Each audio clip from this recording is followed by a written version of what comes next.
And that YouTube thing works a lot smoother than I thought. It's pretty cool. Yeah, it works great. And saves a lot of clicking and extra steps. And yep. I'm sorry I pushed record right in the middle of your sentence. I was like, I can't forget to record. no, it's fine. Do it. All right, we're live, my friend. Session 7. Excellent. Live. Hop out chat. Close. So now I'm following along. I've gotten in the habit of, I open the YouTube, which is, well, it's live, which is really disorienting because, of course, I'm talking 10 seconds ago or 10 seconds in the future, and then grab the chat and then close it as fast as I can. Because it seems that people do ask us questions, but mostly on YouTube, not on the webinar, the Zoom webinar.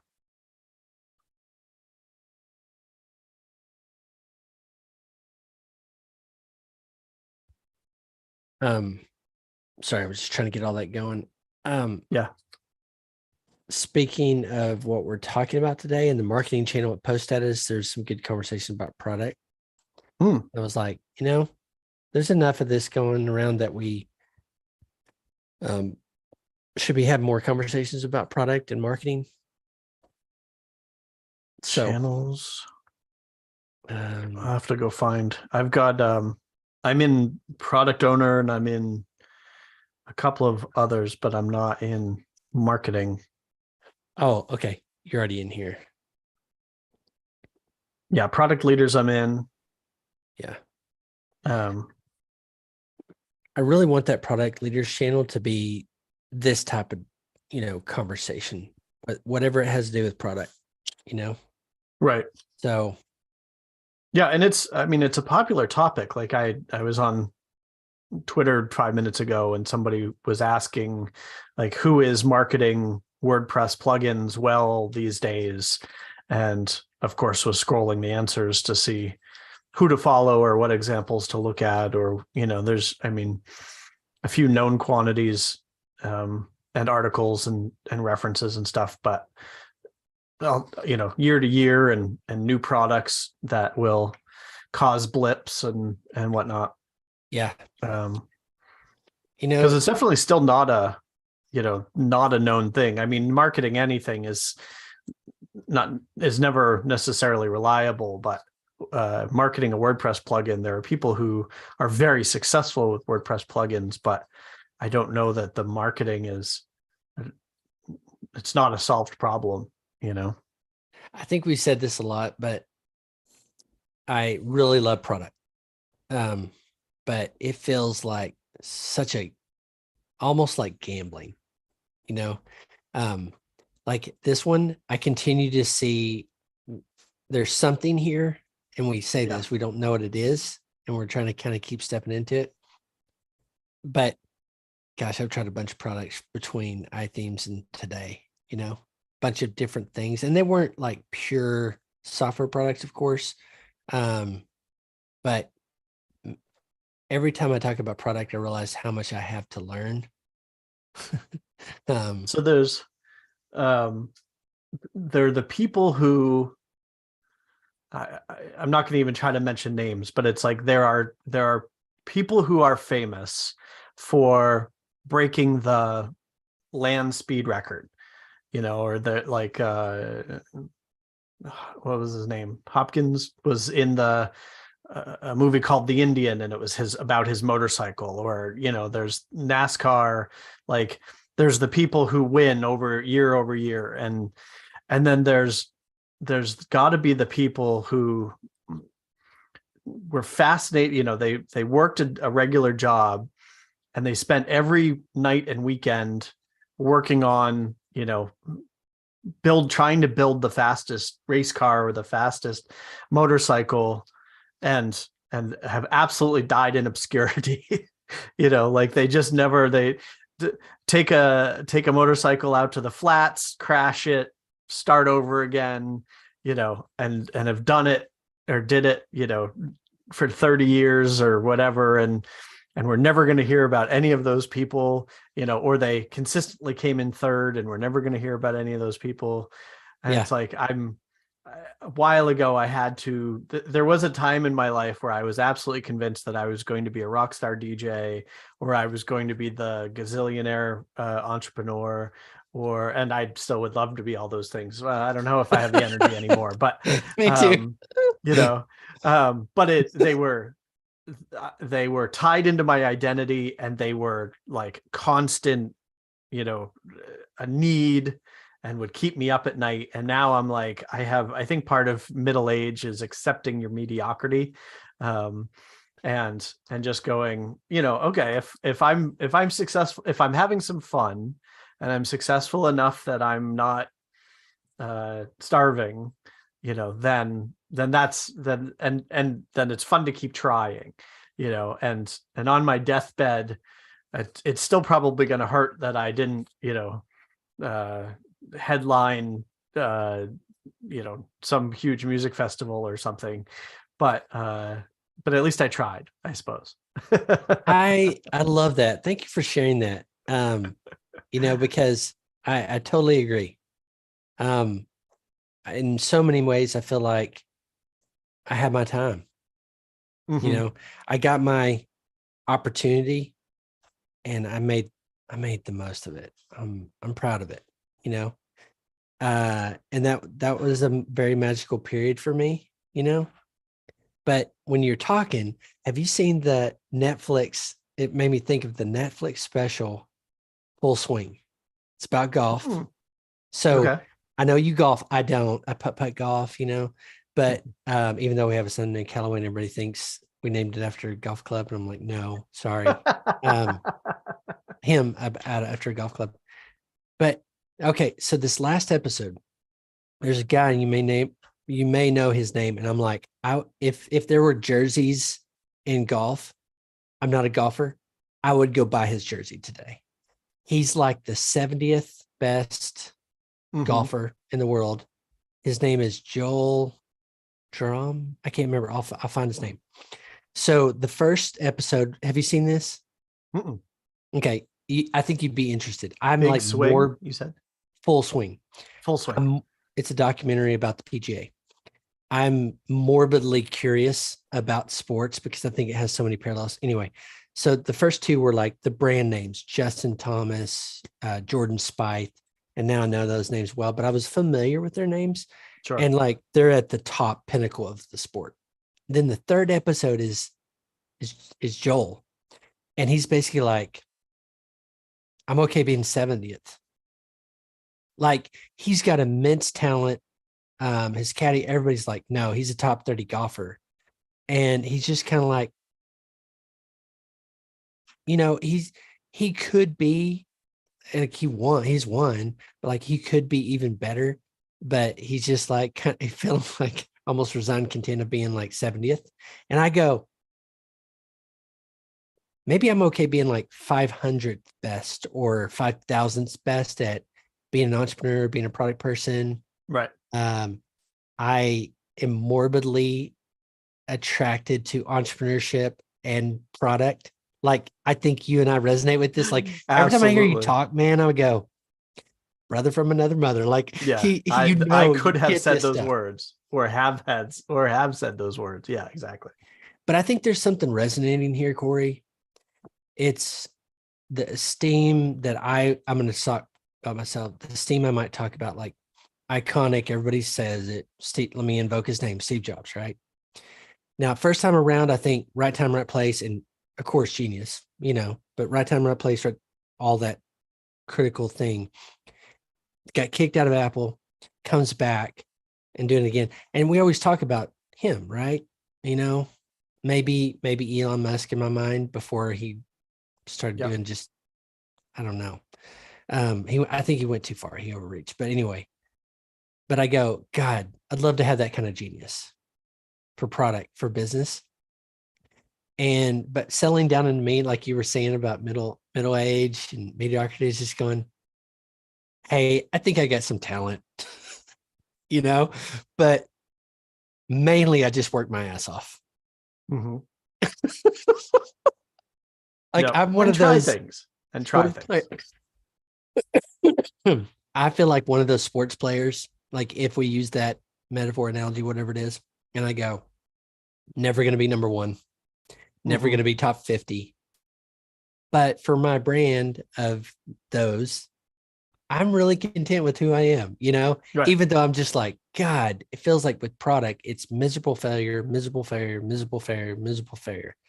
When 2008, man, I felt like I'm going to mix all these sports things, get up to the plate, ball's coming, and I hit it and I get into the field. And you scored a touchdown. And yes, and a hole in one. And, let me find another sport so I can do it. But, Just don't end but up in the gutter. I think the reality is, yeah, I need bumpers for my bowling, entrepreneur of bowling There you and go. product person. I need some bumpers. I feel like sometimes, and I'm glad I couldn't laugh about this a couple years ago at all. I'd be like, what? I have magic. I'm supposed to be magic. I'm supposed to come, then you're like, maybe not. The humbling effect of that. Yep. And I think when you come down to it, you go, I think the reason why I'm so interested in product is like it's a gift. It should be like this cool gift that you're trying to help somebody make somebody's life better. And in the process, be able to do it vocationally and get paid for it. Yep. And man, I love that about work, and product specifically is like, tie this little bow. Here's your present. And I'm trying to get better about this. I'm trying to offer a gift that you pay for, of course, like those win-win things, but I digress. Yeah, I love solving a problem. I love this is going to sound weird, but I love the angles of it, like the moving through a problem, like screens and I want to feel clever for having built it, like build a better mousetrap, but I also want, that's a bad analogy because a mouse uses a mousetrap, but it's like I want to build, the better thing that the other people then get pleasure out of using to solve a problem. And so then I feel smart and they feel smart. And it's like, to me, it's one of the epitomes of the human condition is solving problems, is manipulating the space around us. And so, yeah, product just absolutely resonated with me early on, which is funny because I think I and a lot of developers and a lot of product people also are passionate about music in one way or another, which is the opposite. It's so abstract. It can mean anything to anybody. It's totally subjective, as opposed to like in the world we live in, like there's a little bit of subjectivity. Like there's a reason why there's a million to-do list apps, because everybody solves it slightly differently or wants it to feel slightly different, but it's still, there's still ones that objectively don't work. Yeah. But anyway, yeah, it's fun. It's interesting. I'm glad that it's now a hobby rather than something that I'm relying on. Because I remember building, I think I've talked about this before. Like I remember building things because I was like, I'm not going to make rent if this doesn't succeed. And of course it didn't come close to succeeding. I don't even think I was able to finish it because it was like, I can't make a logical decision from a position of desperation. Like some people can, but I can't. I have to like sit in it and splash around, which is also why, like I think maybe it was another Twitter conversation I was having, but I often will, so yeah, somebody asked, like, do you do any planning or do you jump right in? I'm like, I 100% jump right in. Just like you keep saying, like, there's something here. I often jump right in when my gut tells me that there's something here. And because I'm finding, and I was noticing this again over the weekend. The settings screen that I want to show you is like, I had to start building the settings screen in order for me to go, oh no, this setting isn't right, or we don't need this, or this is better organized a different way. But I had to like, and I suppose I could put pen to paper and come to some of the same conclusions. But for me, pen to paper is usually writing, some aspect of code to, so that I'm clicking on a button, or I'm starting to fill in a screen, or I'm even at this point, I can just look at a screen and be like, no, this isn't what we need, or this isn't intuitive, or now with that said, what I've designed is quite ugly. I was futzing around with information architecture, and I don't know why I was bothering. It was Sunday. I was having fun. But anyway, yeah, it's there's definitely a difference of for me anyway, like getting in and actually clicking on things. It's when you said hobby, it reset me back to me going, should this really be a hobby for me? Because I got to tell you, I presented my business group about a week or two ago, and I was like, yeah, I don't know if I keep going, back to middle age, mediocrity, whatever it is. It's like, we're trying to do some things with post status, and it's been one frustration after the other, hitting walls. I think that's starting to loosen up, maybe with my own growth, Okay. but like just trying to make progress on stuff where I had a team previously, and now we're trying, put stuff together, but that's a bigger business.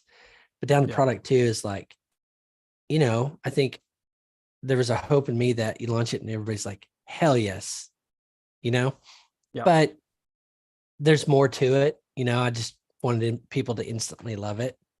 Well, and starting from scratch is freaking hard. I mean, you were on a winning team. You were on a bus with a group of people. You built the bus, you got the bus moving, and then you were hurling down the highway successfully. And it's real easy to forget that, like, oh, right, when we were building the bus, nobody cared. And when the wheels first started moving, nobody cared. Now they do. And so, yeah, if you're, leveraging something, if you're building a trailer onto a bus that's already moving, that's different than getting off the bus, chilling for a couple of years, and then starting to build another bus. Weird analogy, but no. I like the bus thing because that's how it was. I was like, I get credit, but I try not to ever take it, and be sure to point it in other ways. Like it was very much a band, back to music. This is like, we're a band that makes great music together. Somehow it's working, and I can't really take credit for a lot of that. Don't get me wrong, I contributed, I impacted it, but it was a magic of like, things flying together with it.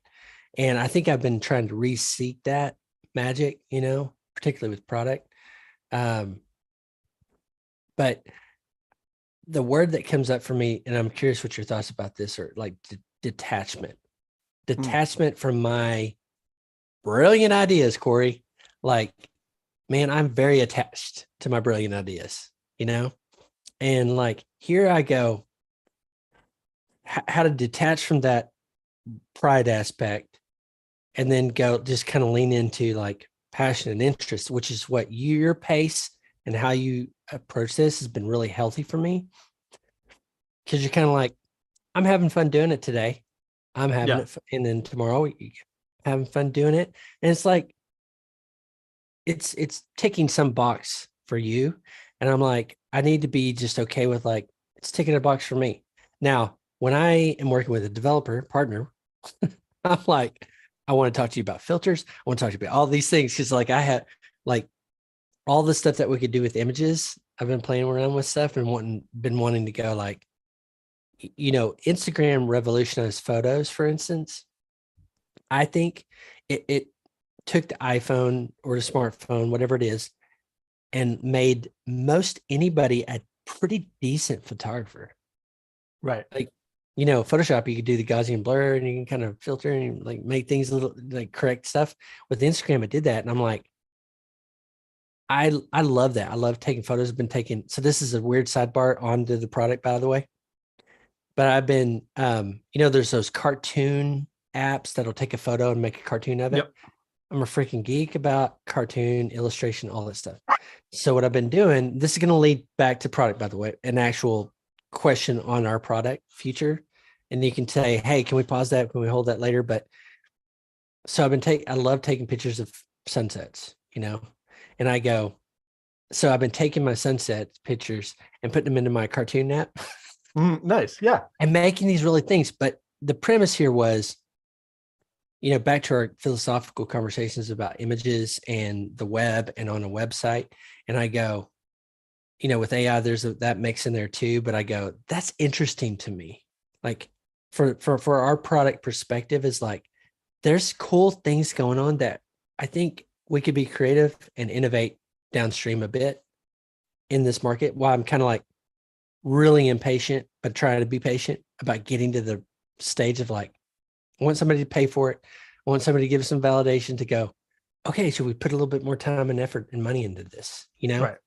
But anyway, the filter conversation was where I've been going as we've been talking, going, man, you know, you would know, but like, are there libraries and stuff that we can do filters or something different to make things just a little nicer in the pro side that I just freaking love? Like, such a geek, Cory, about that, but I take my picture and then I share it over to whatever the Tune app is.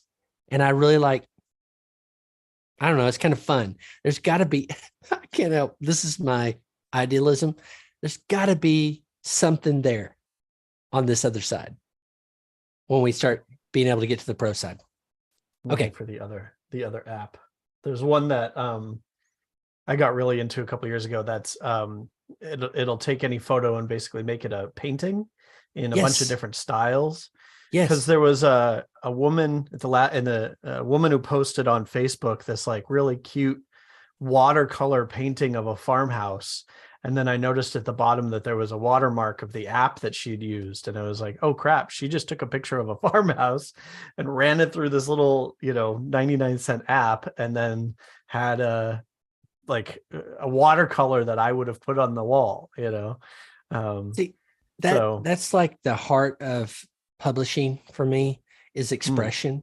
And I'm very much an amateur photographer that flunked photography twice, by the way, in college. But I go, you forgot to I don't take know. the lens cover off. Yes. I know what depth of field is, but I'm like, the manual cameras I had to use suck. But all that to say, like, this is interesting and that's a hobby of mine. And so I would say it's a hobby of mine, is taking these photos. I even had my son do it while I was driving. I was like, could you take a picture of that sunset? Yeah. Oh, I did. It's one more thing we have the same of. You need to look at my Instagram. It's literally just sky pictures. That's so, okay. This is called Tune app, but Yeah. let's see here. Oh, it does it live. It does it live. Oh, that's cool. I assumed it was like it had to be a photo, but it actually applies the filter while you're moving the photo. Yeah. So I was like, that's rad. And then they've got impressionism, they've got all these filters. And I go, right. There's something about Instagram having, I don't know, 10, 15 filters. I always use like the first 6. Sure. But it's like, there's something about that, taking something, making it, just dressing it up a little bit and being able to put it out there. Like I've been playing with the Tune stuff on the colors because it really pulls out some of the sunset photos and stuff. And I go,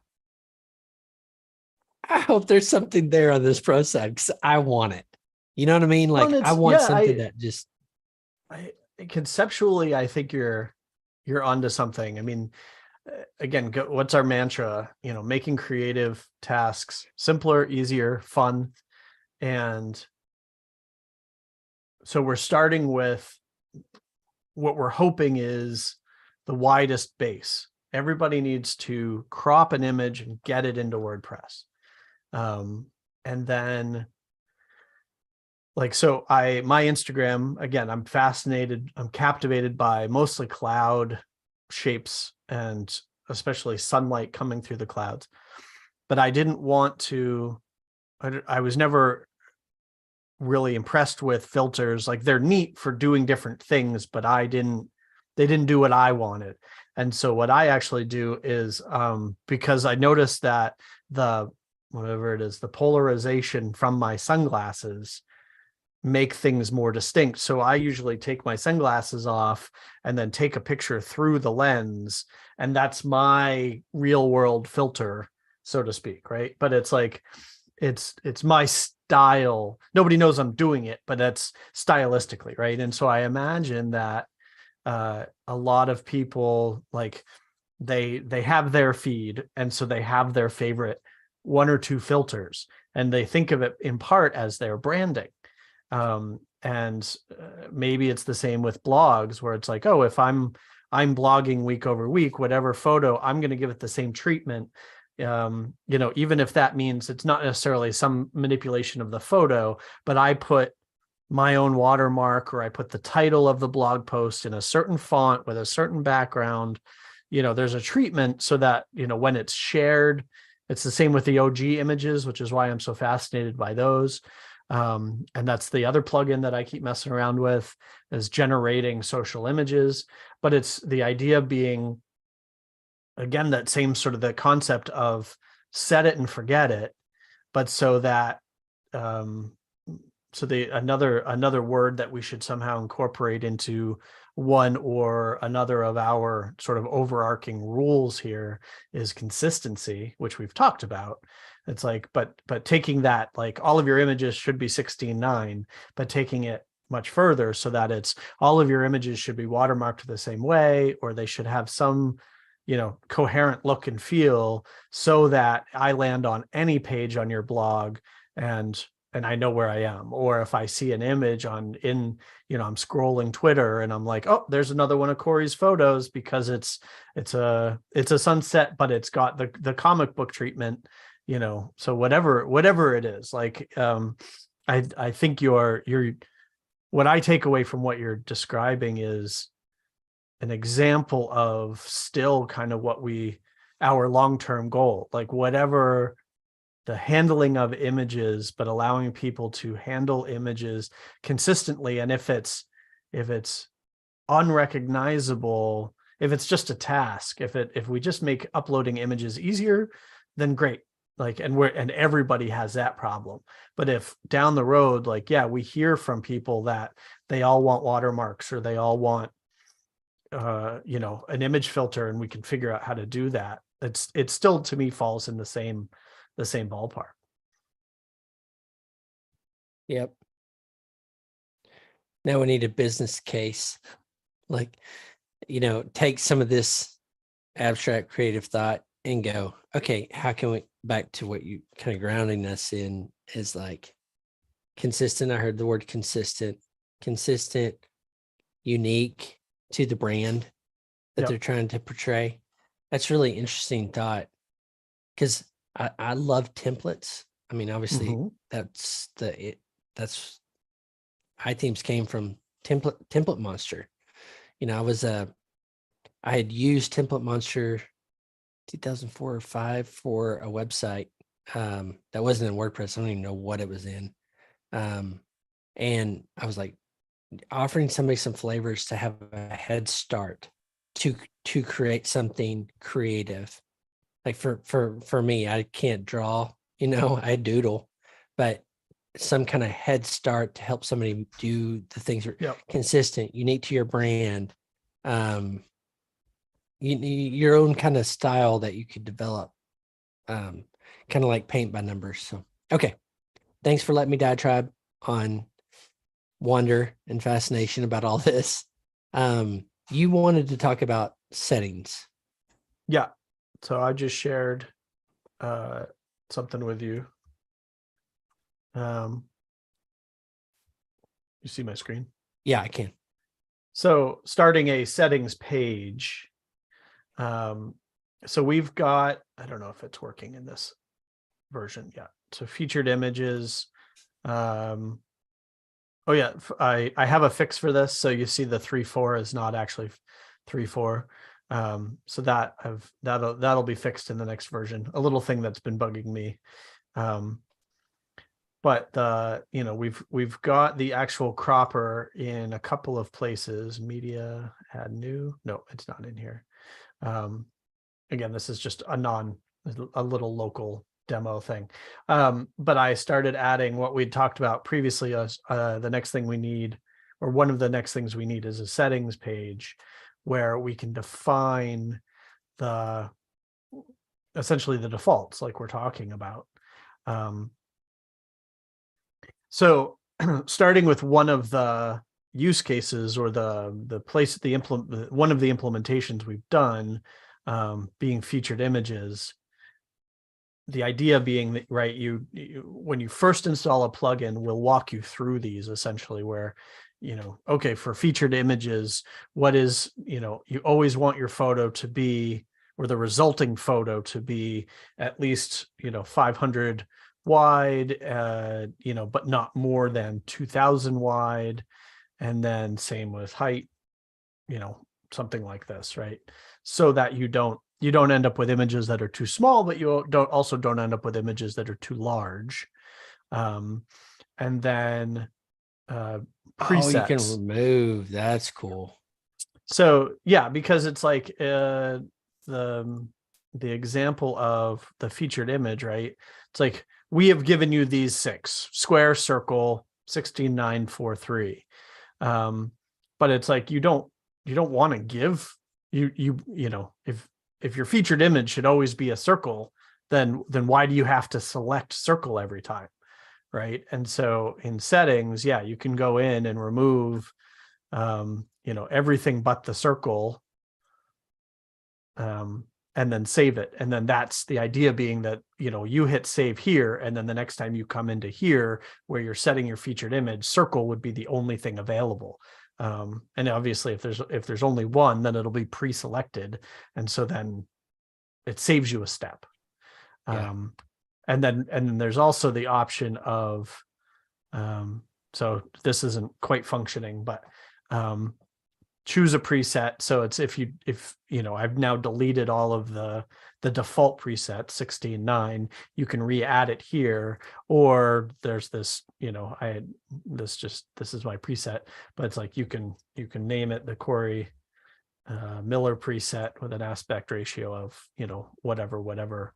I think this works. Yeah, there's the Cory Miller preset. Awesome. So this is what I started with, again, with the idea that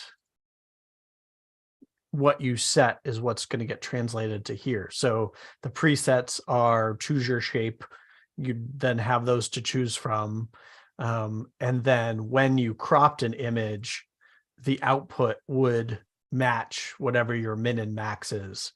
I'm not sure what the parallel is yet. Is it always it should be the minimum, but should it go up to the max? We'll figure that out. But is this kind of what you had in mind? Does this resonate with you? Anything missing? No, the preset thing is really awesome. Like being able to set that here. I think that's very forward thinking about work. I continue to think through workflow flow. Come in here, configure it yourself, save it, make it easier on the client, and it becomes a pretty easy thing for the problem of getting right-sized images per the theme design. So I think that's cool. Would you scroll up a little bit? So this min stuff puts it where like any image that goes through it and is cropped by it will not be bigger. So that than whatever we've listed here. Okay. Yeah, it's like, if you thinking about protecting people from themselves. So if they upload a 10 pixel by 10 pixel emoji, and they want to use that as a high res featured image, then it will upscale it and look terrible. But that's better than a 10 by 10 pixel image getting stuck in there. And then same with like what we keep talking about is uploading from your photo, or uploading from your phone, where a photo is 6 megs. No, bring it down, and 4,000 pixels. It's like, no, bring it down to, the web really doesn't need more than 2,000 pixels So, okay. So the experience is come in here, set it here, put some guardrails. Bumpers, since we keep Bumpers, talking about bowling. bowling bumpers. Okay.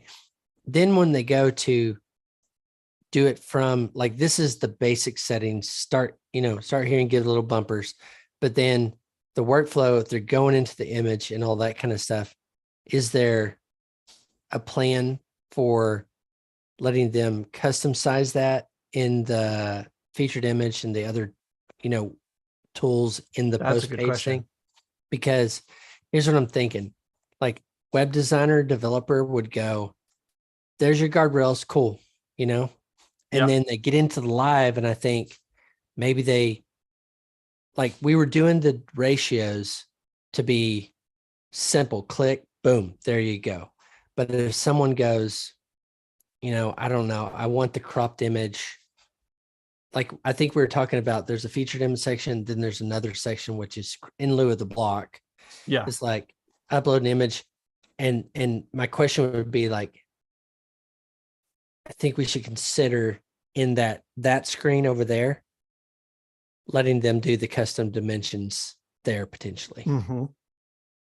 Yeah. So I think if I understand you, like we've got a bypass which lets them upload straight from their hard drive. And then I also think, if I'm hearing you correctly, we need a bypass essentially these settings. So it's like you can still use the cropper, but you can essentially make bad choices if you want to. And I think maybe that like I also envision a toggle in here that enables that. And so there'd be like, here are the guardrails, and maybe this screen. So at least for my use case, right? I am I have the WordPress admin role, or I have the WordPress role of administrator. And then all of my clients have a contributor role, or I've made up another role called site admin.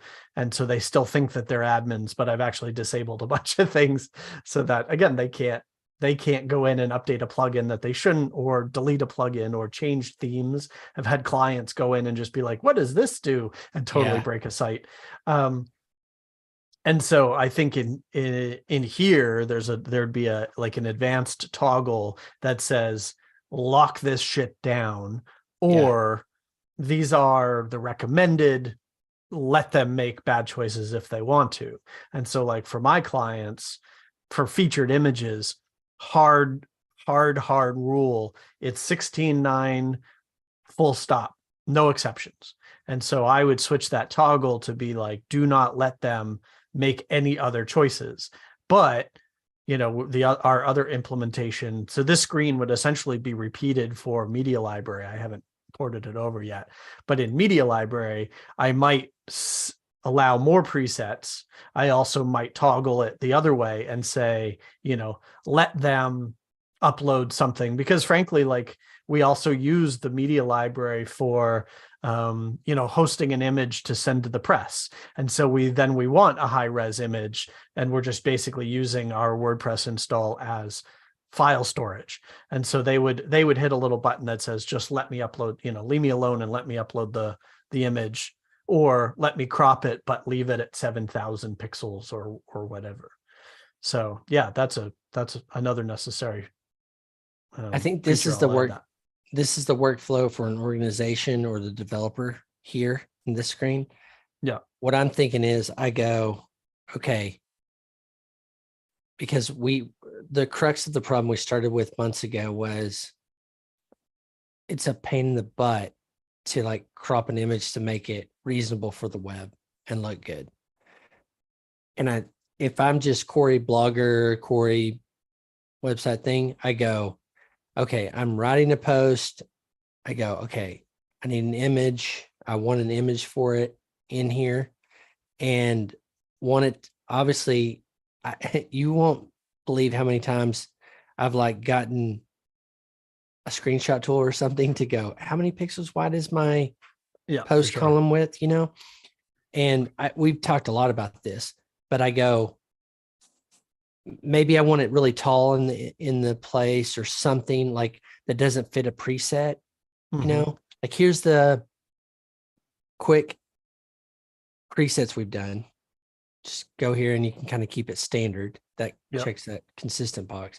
But then the utility of the crop to make it whatever it needs to be for that page design. Yeah. That's the workflow I'm thinking about. Cause I think this is where we need to be for I'm handing this project over to you and I'm trying to keep you right in the bumpers. And I think that big time checks the agency box. And at some point I want to share that with our agency owner channel and just get some feedback and like understand the problems they actually face. But the other side is to make this ubiquitous and easy to use. How do we make it really practical and easy for what they're trying to do? And I'm just talking that out going, I wonder, you know, they find the image, they upload it, but they want it, you know how it goes. Sometimes the image doesn't fit right a ratio. So yeah, well, and I think, you know, what we don't want to do is limit people's creativity. And so, you know, and what's WordPress the mantra, but I think it's actually backwards. They say decisions, not options, or something like that. But anyway, in our case, we actually want at least sensible options. You know, or we can't speak for everybody, at least not yet. And so, yeah, letting people bypass all these things. I think if nothing else, you know, I mean, more of the spirit of WordPress and more, you know, the freedom to do what you want. I mean, they can always disable the plugin. I've even done that there's a plugin by ShortPixel that it's called something like resize after upload. And so I installed that early on so that clients uploading, it just lets you, just similar to some of this, right? It lets you set a sensible limit. So it's like resize anything over 2,500 pixels down to 2,500 pixels. And that's all it does. But it has saved us so much disk space because they will make a mistake and upload something that's, you know, 2 megs and 7,000 pixels or whatever. So, but I've had to, like, there were times when we wanted, like we had a blog post that was a web comic. And so we needed it 7,000 tall. So I went in, disabled the plugin. And this is the process I had to do, right? As I went in, had to go in, disable the plugin, upload the full version, and then go back in and re-enable the plugin. So yeah, if there was a like, click here to bypass just this one time, you know, then it would have saved me 6 clicks and a bunch of load time. So yeah, to make sure that we accommodate that, or offer the option to accommodate that. Options to offer options always gets a little meta, but I do think that that's crucial. As much because, like we keep talking about, we just don't know yet. We don't know who's really going to use this. We don't really know. And that's why, like, I like the thinking that we did at the beginning of this phone call about talking about filters, but to me, filters is an example of that which we don't know yet, but are the kind of features that we can offer, not filters specifically, but some sort of photo manipulation, assuming that that's what people want. But I think I'm having fun looking at discovering how robust JavaScript is now and what it can do, including photo manipulation. But to me, cropping a circle was a no-brainer for this, you know, for V1, but adding photo filters is down the road at some point, because it could be a lot of noise within the product. And if nobody wants it, then we don't want to add that much noise. I feel like too, a lot of this, just kind of pulling that for the overall product journey we're on, is trying to find that spark. Like we're talking through things that we think are good ideas, really thoughtfully trying to embody the experience. And I feel like we're trying to find a little spark of something when we talk about feedback and like what someone goes, yeah, that what you just did there. I feel like a lot of the process of product like this is trying to get just lucky and find that little spark of hey, here it goes, you know? So it's good for me to kind of reset and go, yeah, it doesn't feel good to see fewer than 10, you know, but like Right. we're trying to get it out there enough. We're doing this obviously, so we find a spark somewhere in there and they go, hey, that's what I need to, I don't know. Let me throw in another sport, fishing. We're trying to fish and go like, Yeah. we think this is good. So I'm trying not to make too many minute feedback things about the thing. I go, we decided a couple weeks ago, we kept talking about like the custom dimensions. So you've done the settings page and now this seems to be the other side, and just kind of getting it out there and going like, does this work? Part of it, I think for me, is I'm not actively blogging as much at all. And I haven't for a long time, but I need to get back in the process and start documenting, you know, when I'm trying to express a thought, feeling, emotion, whatever those things are. And then go into the process of like, what, you know, for me, I'm trying to commit to this, is going, okay, let me find an image for this that kind of hits at what I'm trying to get at, you know? Yep. Back to Instagram. That's what I loved about Instagram. And those little apps, you remember those apps that take like a second a day and it kind of be a journal, and you're like, it started with an image and then it became, you know, people try to blow up the content underneath. I need to play around that with in my head a little bit and practice it, of like, what if I started with an image and wrote and just get back doing my click and publish again, and then note all my pain points with finding images that are appropriate. Yeah. And I'm going to me, where I like your fishing analogy. We're fishing with a lure we're still building. You know, we've got the hook and we've got the eyes, but we need the little wiggly bit that the fish will actually be attracted to or whatever. But I'm not, I guess I'm not yet casting with the intent of actually catching fish. Like I'm casting to just kind of make sure that it all still holds together when it hits the water. I think with some basic settings, with a block at that point, like I want to start promoting it a lot more, putting it on, you know, actually put it in some places. I think that's when, you know, we actually are version complete and we can start sending it to some blogs. You know, you do a Google search for WordPress plugin photo cropping or photo manipulation, and then go find all those listicles and add some comments and basically just do kind of the bare minimum SEO and spreading of the word. I think the other thing is, I don't remember who it was, Kathy or somebody. Yeah, Kathy typed in crop in the plugin directory, and it was like, I think just crop. We're not even on the first page. If you do crop.express, we come right up, but crop space express doesn't come up. So we need to start tweaking some, you know, looking at, because at that point, like the README that's in there now is already almost not accurate, in that we've added more features. And so revisiting the wording, starting to play with the wording. But it's like at that point we are at least a fully functional product. And so then I feel much better about talking about it. I also look forward to, like, I will make my clients use this, whether they like it or not. And I will toggle it so that they are locked down. And then I will hear their complaints, you know, good or I guess you don't have good complaints, but I will hear their feedback, good or bad. But it's, you know, to me, a very real world use case. So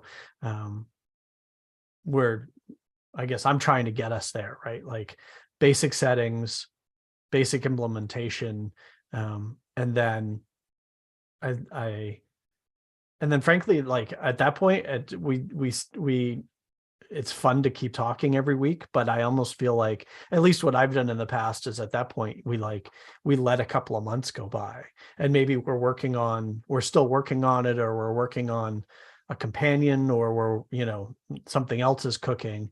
But one of the best things that happened to me was, my social link pages plugin. I built it and then had to stop working on it because of a job I was doing. And a year went by and I stopped doing that job, and I came back and was like, oh, it has 1,000 active installs. And it was like letting it grow organically, letting time happen naturally. Like, I probably could have made that ramp happen a little bit faster, but not a lot, at least at the level I'm at. Like we talked about, if you're starting from zero, you've only got so many favors you can call in. You've only got so many eyes on you. You've only got, I think we've both got a little bit of it. You've got a much bigger audience than I do. We both are involved with communities, but, we are not, who's a successful blogger, Tim Ferriss, or, Paul Jarvis, or Joel Spolsky, or, whoever, like big names that have attention on them. And so there will come a day when we've basically tapped every lead that we can think of. And then it's like, okay, so let's let a week go by and let the internet do its job and spreading the word. That's good grounding. It's hard. Like, even if I want to, I'm always so impatient and want to accelerate and get to the things, but that's really good grounding.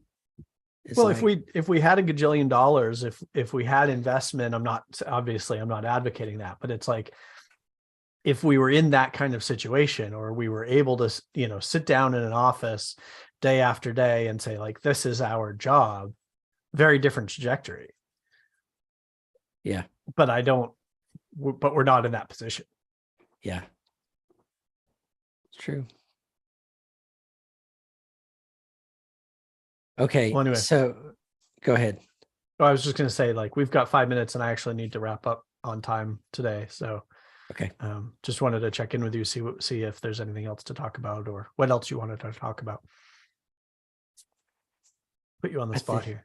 I think that's it. I want to keep kind of pushing in and trying to find, I think my part in this is sniffing the problem that we go there, there it is, that could potentially illuminate it, to bring in money for sales, whatever it might be. But then going, like, I think we got a pretty cool thing here. It seems to me for the future, it's like image creation in that category. Something in this category is the potential for the pro side. And I'm keen to just go, like, personally finding the angles in there that would go right here. This could be a V1 into the paid, finding that little mix. But thanks for keeping us on track with this. I think where we're going with the settings is great. It's all there. It's functional, or it will be, and try to get a little bit more stepped into the finding our people. Yeah. For this. Yeah. And I'm, I don't think I need to say it, but I'll say it anyway. Don't get me wrong. Like, I'm also anxious and excited. Unfortunately, this week, once again, life happens. And so I'm under a tight deadline with the day job. But there's something is going to shift. And I almost want to, I want to make sure we don't keep having the same conversation week over week, both for the people listening in, but of course for ourselves, because that's also when we're like, okay, yeah, last week we said we were going to do this. It's still not done. So I guess another week goes by, and then we get frustrated. So trying to chip away at it. But I think something will shift once we honestly look at our initial offering, Crop Express, the plugin, and say, okay, that's in the repo as a complete fishing lure or whatever, and people are using it and we're using it, because it actually like does solve the problems that we're talking about. Yeah. Yeah. And I wrote down here too, when you said block earlier, I'll follow back up with Robbie. That's We right. had the whole People are going to WordCamp be Asia back thing from, come back, yeah. but it seems like I knew block had some complexity, that we talked about, but I know you're heavily embedded into the Beaver Builder community and used it prolifically, and we got that contact with Robbie. So I'll follow back up with him. Kathy was the other one, and then I still need to ping the Elementor team. Because that could be it feels like we need that somebody going, yeah, but this, or, reactions, like what we need. So let me do that with the Robbie, Kathy's aunt, Cadence, and then ping the team over at Elementor. Yeah. And honestly, like, think about, so I think one of the things that you could be doing is, or what you are doing, but do more of, is this kind of, essentially, it's not really a customer interview, but kind of sort of. Yeah. So like, put it on your Twitter, or look for a way to elevate that question in post status, and I'm not sure what the question is, but I kind of want to put that on your plate.